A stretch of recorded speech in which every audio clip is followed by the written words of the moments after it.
Hello बच्चों, welcome to Amazon Academy to all of you. A very happy learning session बच्चों।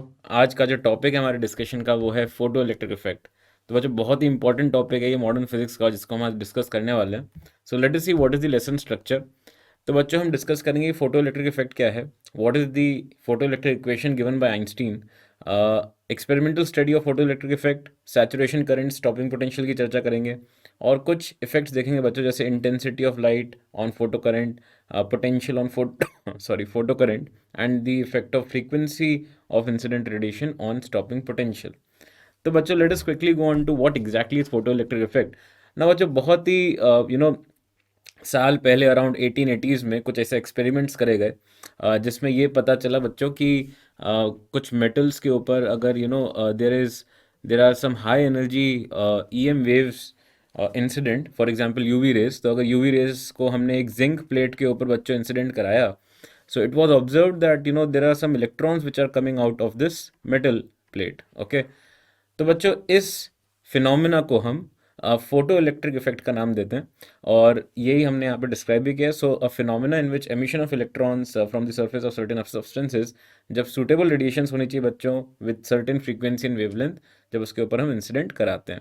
तो इसका मतलब ये भी है बच्चों की, जैसे फॉर एग्जांपल हमने यहाँ पे यूवी रेज ली हैं, अगर हम यहाँ पे लोअर फ्रीक्वेंसी की ईएम वेव्स का इस्तेमाल करें तो फिर इलेक्ट्रॉन्स एमिट नहीं होते, है ना। और इसको बच्चों एक्सप्लेन करने के लिए आइंस्टीन की फोटो इलेक्ट्रिक इक्वेशन बहुत ही ज़्यादा यूज़फुल है, जिसको हम डिस्कस करेंगे डिटेल में। तो उसको बच्चों हम देखते हैं, हम let us see what exactly is the Einstein's photo electric equation. So according to Einstein what he proposed was that as given by the particle nature of light, light is composed of very small particles called photon. तो बच्चों जब आप कोई EM wave उसके ऊपर incident कराते हो, तो अकॉर्डिंग टू आइंस्टीन वो जो छोटे छोटे फोटॉन्स हैं, they are the packets of energy which are basically giving the electrons sufficient energy. They are transferring their energy to the electrons energy, और इलेक्ट्रॉन को बच्चों इतनी एनर्जी मिल जाती है कि वो उस प्लेट को उस प्लेट को लीव करके बाहर एमिट हो जाता है with some amount of kinetic energy as well. तो बच्चों according to him he gave a very simple but a brilliant equation to explain this photoelectric effect. Now what was it? तो बच्चों h nu is the energy of photon which is incident on a metal plate. That is basically the sum of two parts. One that is called phi, which is nothing but the work function. This is the work function of metal, and we will discuss this, what exactly is this work function of metal. And के E max बच्चों यहाँ पे represent करता है maximum maximum kinetic energy of emitted electron, right.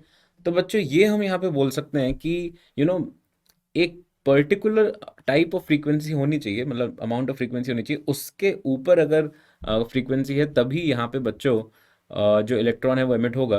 और उसी के corresponding हम ऐसे भी बोल सकते हैं दैट सपोज ये के ई मैक्स जीरो हो, सपोज ये के ई मैक्स जीरो हो, तो उस केस में मैं बोल सकता हूँ कि एच न्यू बराबर फाई होगा, and that frequency will be nothing but the threshold frequency. तो इस यहाँ पे हम बोल सकते हैं बच्चों की threshold frequency is the frequency corresponding to which the energy of this photon is nothing but equal to work function of metal. तो बच्चों वर्क फंक्शन एक तरह से आपको बता रहा है minimum energy that a photon must have, so that वहाँ पे जो इलेक्ट्रॉन्स है बच्चों उस मेटल प्लेट को छोड़ के वो बाहर निकल पाए, राइट। तो हम यहाँ पे इस तरह से इसको ध्यान रख सकते हैं, और इससे बच्चों में थ्रेशोल्ड फ्रीक्वेंसी का एक फॉर्मूला भी मिल रहा है, that is nothing but phi divided by h. But इस फंडा को अगर हम ध्यान रखेंगे बच्चों तो ज़्यादा यूजफुल है मेरे हिसाब से, दैट सिंपली आपको ये फॉर्मूला ध्यान रखना है और ये आइडिया याद रखना है कि फाई यहाँ पे बच्चों क्या रिप्रेजेंट करता है। तो फाई के बारे में हम ऐसे लिख सकते हैं that this is the minimum energy minimum energy of photon required to cause photo electric effect, right. तो बच्चों इतनी एनर्जी होनी ही चाहिए, अगर इससे कम एनर्जी होगी बच्चों तो इलेक्ट्रॉन को एनर्जी तो मिलेगी बट वो बाहर एमिट नहीं हो पाएगा, राइट। तो ऐसा नहीं है कि उसके अगर हम जिंक प्लेट के ऊपर सपोज इंफ्रारेड रेडिएशंस को यू नो बम्बार्ड करें तो वो रेडिएशन से एनर्जी तो मिलेगी इलेक्ट्रॉन को, बट इतनी सफिशिएंट एनर्जी नहीं होगी कि वो मेटल को छोड़ के बाहर निकल पाए। तो ये बच्चों हमें यहाँ पे ध्यान रखना है। सिमिलरली एक और हम फॉर्मूला इसके करस्पॉन्डिंग प्रपोज कर सकते हैं, that is called cut off wavelength, right. Cut off wavelength, तो बच्चों this will be the minimum wavelength which will which will just be able to basically, या हम इसको ऐसे बोल सकते हैं, थ्रेशोल्ड फ्रीक्वेंसी तो था बच्चों minimum frequency, right. And cut off wavelength के लिए हम ऐसे बोल देंगे मैक्सिमम वेवलेंथ, जिसके बियॉन्ड अगर आप जाओगे तो फोटो इलेक्ट्रिक इफेक्ट आपको नहीं दिखेगा, है ना।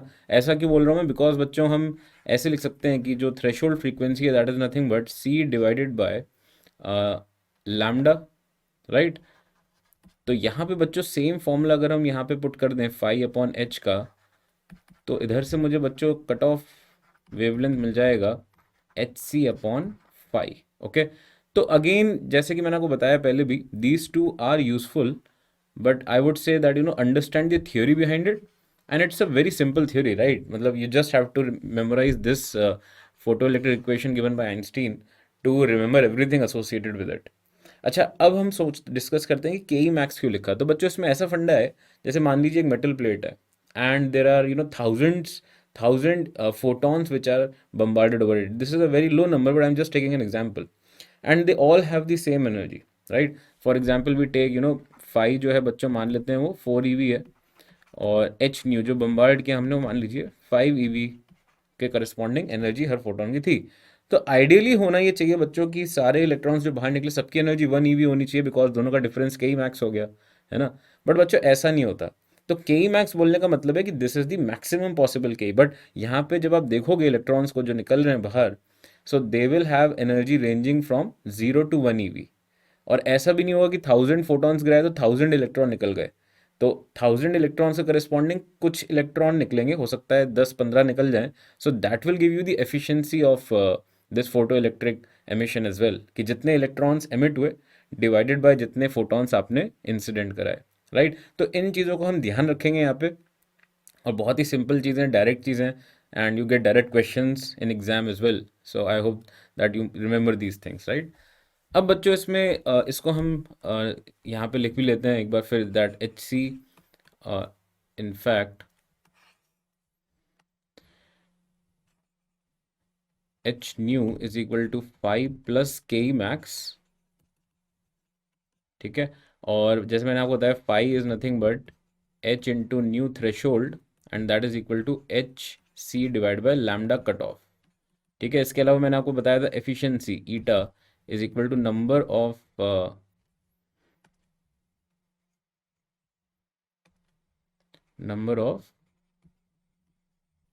electrons emitted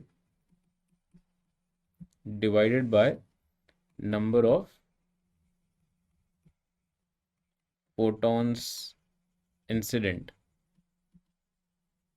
into 100, right? So this is how we can take efficiency over here, right? जो भी एक्सपेरिमेंट हो रहा है, फोटो ट्यूब एक्सपेरिमेंट बोल सकते हैं हम, जिस भी तरह के एक्सपेरिमेंट में हम फोटो इलेक्ट्रिक इफेक्ट ऑब्जर्व कर रहे हैं, तो उसमें efficiency of that experiment can be written in this manner. तो बच्चों इसको ध्यान रखते हुए अब देखते हैं कि experimental study of photo electric effect कैसे होती है। तो बच्चों जैसे हमें यहाँ पे दिख रहा है, we have a cathode and an anode plate. So anode plate is over here, cathode is over here. तो बच्चों कैथोड पे हम लाइट को इंसिडेंट करते हैं विच हैज़ सफिशिएंट एनर्जी कि वो फोटो इलेक्ट्रिक इफेक्ट दिखा पाए। तो बच्चों जैसी लाइट इंसिडेंट होगी electrons will start getting emitted.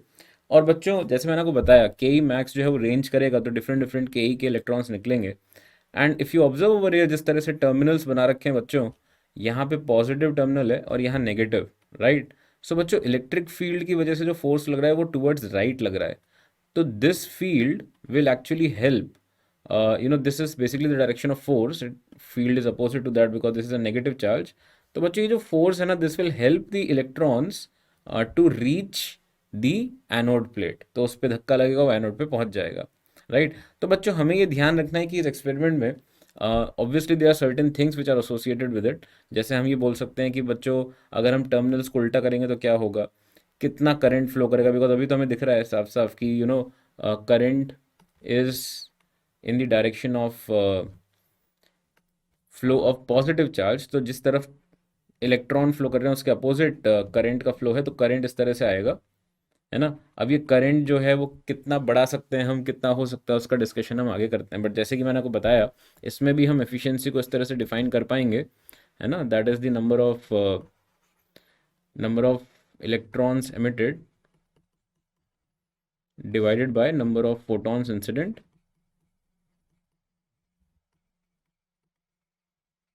into 100%, right? Now there are two important terms associated with बच्चों, एक है सैचुरेशन करंट और दूसरा है स्टॉपिंग पोटेंशियल। इसको हम यहाँ पे डिस्कस करते हैं। बच्चों ध्यान से देखिए आप, तो suppose we have some EMF we over here and associated with that हमें कुछ करंट मिल रहा है, राइट। तो बच्चों ऐसा हो सकता है, जैसे हमने अभी एग्जांपल लिया था इस पहले, दैट 1000 फोटॉन्स मान लीजिए भी इंसिडेंट कराए हमने, राइट। उसमें से मान लीजिए 10 to 15 इलेक्ट्रॉन्स एमिट हुए इस प्लेट से। नाउ ऐसा हो सकता है बच्चों कि कुछ ऐसे इलेक्ट्रॉन्स हों जो कि इतने कम एनर्जी के हों कि वो वापस कैथोड के टुवर्ड्स ही आ जाएं, they don't have that much energy कि वो बाहर निकल के एनोड पे आ पाए, even in the presence of electric field. So there are certain, बहुत सारे इलेक्ट्रॉन्स भी हैं वहाँ पे, तो उनसे भी कोलिजन होकर वापस भी आ सकता है। तो हम ये अज्यूम करते हैं कि भाई अगर मान लीजिए वी स्मॉल है, राइट, तो मानते हैं कि सपोज 5 ही इलेक्ट्रॉन्स एनोड तक पहुंचे। Now if we start increasing V, then बच्चों यहाँ पे जो इलेक्ट्रॉन्स जो जा रहे थे वापस, वो भी एनोड तक पहुंचने लगेंगे। और अगर हम बढ़ाते रहे, we will get a situation जहाँ पे जितने भी इलेक्ट्रॉन्स निकल रहे थे, मान लीजिए 15, तो वो सारे के सारे एनोड पे पहुंच गए। अच्छा, उसके बाद और मैं अगर बढ़ाऊंगा बच्चों वी, तो उससे कोई फर्क नहीं पड़ेगा, बिकॉज जितने इलेक्ट्रॉन्स निकल रहे हैं वो सारे पहुंच ही गए इफेक्टिवली एनोड पे। तो उस वक्त जो सर्किट में करंट होगा बच्चों, उसको हम किस नाम से जानते हैं? Saturation current in the circuit. I hope this is clear. तो उसमें बच्चों हमने एनोड पे पॉजिटिव टर्मिनल रखा, फोर्स इलेक्ट्रॉन पे टूवर्ड्स एनोड ही लग रहा है, बट हम फोर्स बढ़ाते जा रहे हैं by increasing V. So the max current that we will get in the circuit will be saturation current, and that moment circuit will be saturated। ठीक है बच्चों।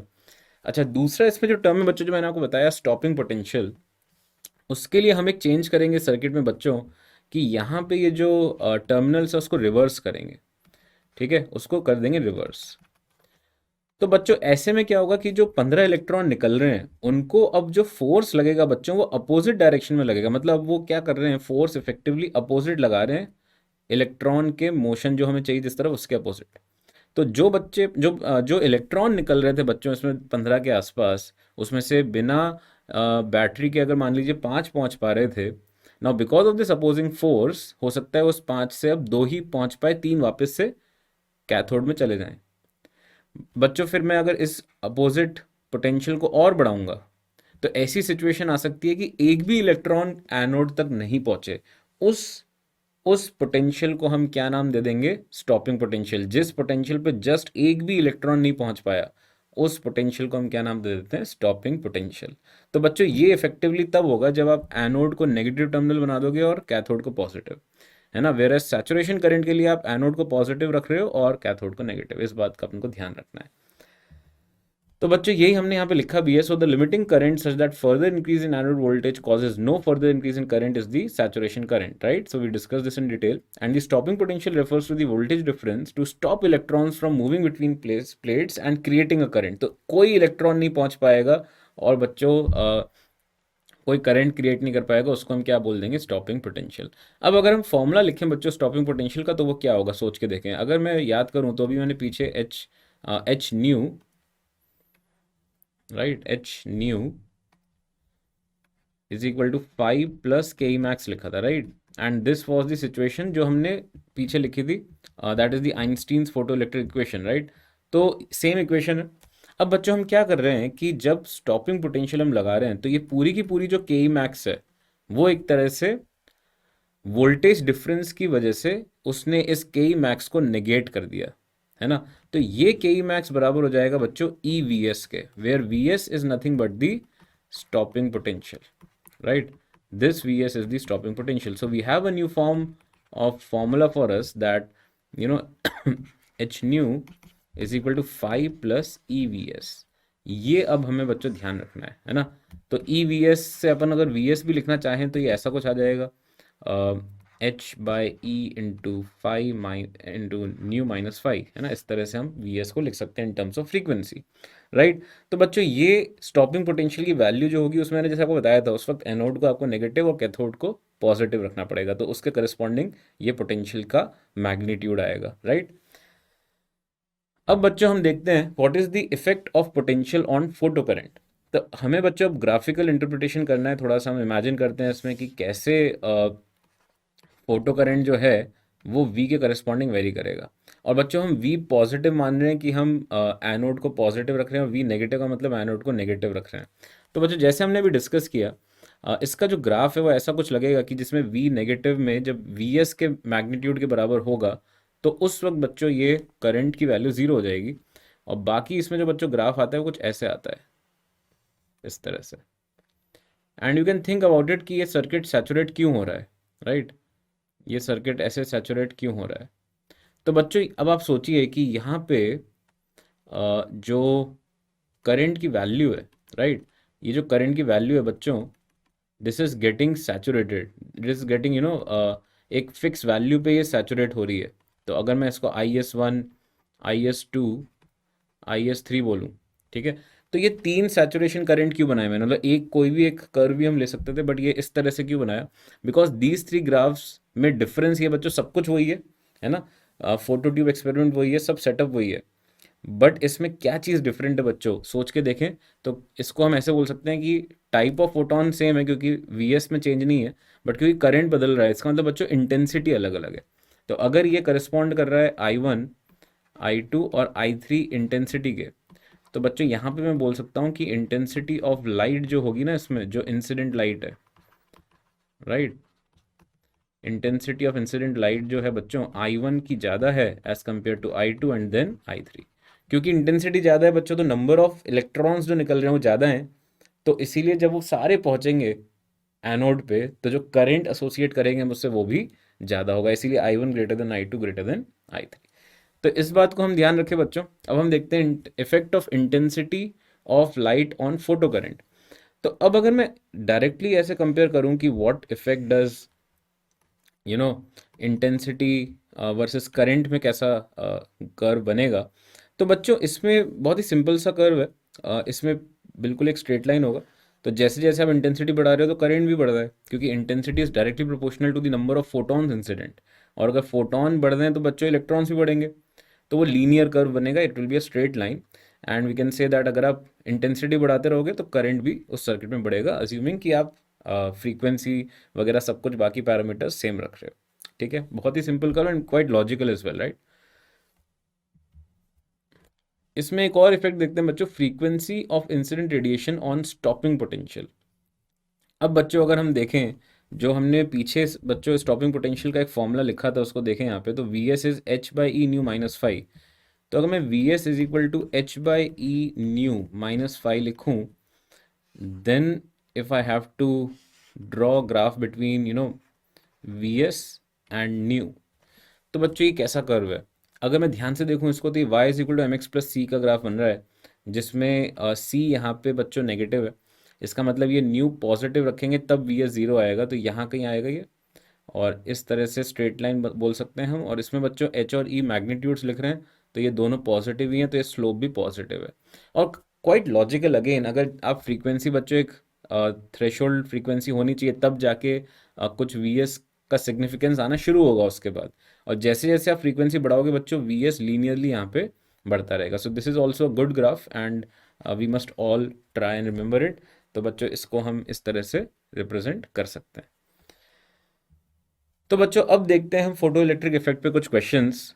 तो बच्चों पहला सवाल है, when a certain photo sensitive surface is illuminated with photo monochromatic light, the stopping potential is given by V naught, and when the surface is illuminated by nu by 2, the stopping potential is V naught by 4।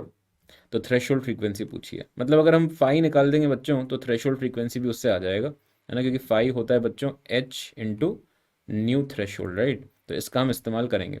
तो दो equation लिखनी है, we just have to apply Einstein's photo electric equation, and stopping potential is E time stopping potential is K max, तो वो हम लगा देते हैं डायरेक्टली। तो दो इक्वेशन बच्चों ऐसी दिख रही है, H nu is equal to five plus K max की जगह आ जाएगा H E into V naught. तो पहली इक्वेशन इस तरह से बन जाएगी बच्चों। और जो दूसरी इक्वेशन है, दूसरी इक्वेशन में वो बोल रहे हैं कि फ्रीक्वेंसी को हाफ कर दिया तो स्टॉपिंग पोटेंशियल हो गया ई V not, in fact v naught by 4, so this is the second equation and we can rearrange the terms over here। 4 को मैं बच्चों ले जाऊं तो ये 2h nu is equal to 4 times 5 plus E V naught हो गया, right.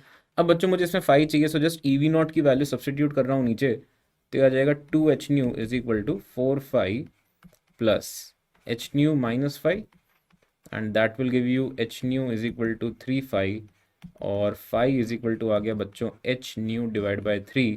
And if you compare these two, अगर 5h इंटू न्यू थ्रेशोल्ड होता है तो न्यू थ्रेशोल्ड आ गया बच्चों हमारे पास new divide by 3, that is option A, right. So this is a simple question and most of the questions are very direct, मतलब आपको इसमें ऐसे क्वेश्चंस मिलेंगे ही नहीं जो बहुत ज़्यादा एब्सर्ड से होंगे। सो डायरेक्ट आपको आइंस्टीन फोटो इलेक्ट्रिक इक्वेशन याद रखनी बहुत इंपॉर्टेंट है, उसकी अच्छी अंडरस्टैंडिंग होनी चाहिए, you should be comfortable. Similarly बच्चों अब दूसरा क्वेश्चन देखिए, जे 2014 में आया क्वेश्चन है, metal surface is illuminated by light of two different wavelengths 248 and 310 nanometre, the maximum speed corresponding is given by u1 and u2 and उनका रेशियो दे रखा है बच्चों, hc की वैल्यू दे रखी है, तो वर्क फंक्शन पूछा है। तो बच्चों फिर से मैं सोचूंगा कि we just have to write down photo electric equation and you know अगर मैं इसमें देखूं H C divide by lambda is equal to 5 plus K E max formula लगाऊं, है ना, तो क्योंकि फ्रीक्वेंसी को मैंने लिख दिया c by lambda, so corresponding to 248, let me check what is coming, है ना, अच्छी वैल्यूज लग रही हैं क्योंकि 1240 एच सी की value divide by 248। Now if you just observe तो बच्चों ये एग्जैक्टली exactly इसका 5 टाइम्स है, राइट। और अगर मैं ध्यान से देखूं तो 1240 divide by 310, this is exactly 4 times. तो इक्वेशन मेरी अच्छी दिख रही है, 5 इज इक्वल टू 5 प्लस, अब बच्चों इसके करस्पॉन्डिंग 2 टाइम्स है u as compare to 1 times, तो बच्चों 1 के करस्पॉन्डिंग में के मैक्स को के मान लेता हूँ, तो 2 के करस्पॉन्डिंग हो जाएगा 4 के, क्योंकि v स्क्वायर आ रहा है तो 2v का स्क्वायर 4 टाइम्स आ जाएगा, तो ये बन जाएगा 4 के। और दूसरी जाएगी बच्चों 4 इज इक्वल टू 5 प्लस के, इन दोनों को हमें सॉल्व करके 5 निकालना है, तो हम इसको बच्चों अगेन के को एलिमिनेट कर सकते हैं, तो के आ जाएगा बच्चों यहाँ पे 5 माइनस 5 डिवाइड बाय 4, तो that will give me, let's see what is coming, तो बच्चे आ जाएगा 16 is equal to 4 5 plus 5 minus 5, तो 5 आ रहा है बच्चों यहाँ से 11/3 which is approximately 3.7 EV, that is option A, right. So this is a simple question, मतलब आपको बिल्कुल डायरेक्ट एप्लीकेशन के क्वेश्चन ही दिखेंगे मोस्टली इसमें, तो दैट इज रियली ग्रेट। अब बच्चों एक और क्वेश्चन देखते हैं जी, 1992 में आया हुआ है, monochromatic point source of light is a distance of 0.2 metre, the cutoff voltage is 0.6 volt and saturation current is 18 milliampere when the same source is placed 0.6 metre away, तो क्या होगा। अब बच्चों 0.2 और 0.6 मीटर अगर अवे रख रहे हैं हम किसी कैथोड प्लेट के, तो डिफरेंस किस में आएगा, डिफरेंस फोटोन की फ्रीक्वेंसी में नहीं आएगा क्योंकि फोटोन तो वही है, बट बच्चों बिकॉज ये दूरी बढ़ गई, 3 गुना हो गई, तो जो चेंज आएगा वो आएगा इंटेंसिटी में, क्योंकि हम पॉइंट सोर्स मान रहे हैं और पॉइंट सोर्स का जो वेव फ्रंट होता है बच्चों वो स्फेरिकल होता है। सो आई कैन से कि अगर इसकी इंटेंसिटी आई है तो यहाँ पे बच्चों जो लाइट की इंटेंसिटी पहुँचेगी ना, इससे जब वो 3 टाइम्स डिस्टेंस हो जाएगा तो I/9, because surface area of sphere में 4πr² आता है, और इंटेंसिटी का फॉर्मूला बच्चों याद करें तो power upon area of wave front, तो उसमें बच्चों r² डिनोमिनेटर में आ रहा है, तो 3 का फैक्टर इन्वॉल्व होगा, है ना, 3 टाइम्स दूर हो गया, तो अगर इसके करस्पॉन्डिंग i है तो इसके करस्पॉन्डिंग I/9 होगा, है ना, तो इसको हम ऐसे भी लिख सकते हैं that this is i, suppose here r is 0.2, तो अगर मैं अब i डैश लिखना चाहूँ और इधर r हो जाएगा बच्चों 0.6 का स्क्वायर, तो 3 का स्क्वायर 9 का फैक्टर इन्वॉल्व हो रहा है which gives us this as I/9, तो वही मैंने यहाँ पे लिखा है। तो बच्चों किस पे फर्क पड़ेगा, अब अगर फोटोन वही है तो बच्चों स्टॉपिंग पोटेंशियल पे तो कोई फर्क नहीं पड़ना, क्योंकि फ्रीक्वेंसी पे डिपेंड करेगा स्टॉपिंग पोटेंशियल, है ना, वेव उसका जो आई कैन से फाई जो होता है ना, जो उस प्लेट का होगा work function that will remain same, तो ऑब्वियसली स्टॉपिंग पोटेंशियल पे कोई चेंज नहीं आएगा, तो that means stopping potential is 0.6 volt, उसमें कोई चेंज नहीं है। अब अगर हम सोचें बच्चों that what will happen to saturation current, तो I can say that intensity 9 times कम हो गई है। इसका मतलब नंबर ऑफ फोटॉन्स जो इंसिडेंट हो रहे हैं बच्चों 9 टाइम्स कम हो गए, तो जो इलेक्ट्रॉन्स निकले वो भी 9 टाइम्स कम हो गए। तो ओवरऑल जो करंट फ्लो करेगा बच्चों सैचुरेशन में वो भी 9 टाइम्स कम हो जाएगा। तो अगर इसमें करंट 18 मिली एम्पियर है बच्चों, तो उसका 9 टाइम्स कम करेंगे आप, तो कितना आ जाएगा 2 मिली एम्पियर। तो आई होप बच्चों आपको ये क्वेश्चन बड़ा अच्छा लगा होगा। It's a great conceptual question. The discussion that we have done in photoelectric effect is very useful for you to attempt questions based on it. Photoelectric effect usually क्या है, इस पे question जो बनते हैं वो बहुत ही direct होते हैं। एक अच्छी अंडरस्टैंडिंग हो आपकी तो उस पर आप आराम से क्वेश्चन कर पाओगे। So a very happy learning to all of you बच्चों। Thanks a lot and bye bye. For detailed videos, daily practice problems, and live chat, visit academy.amazon.in or download the app.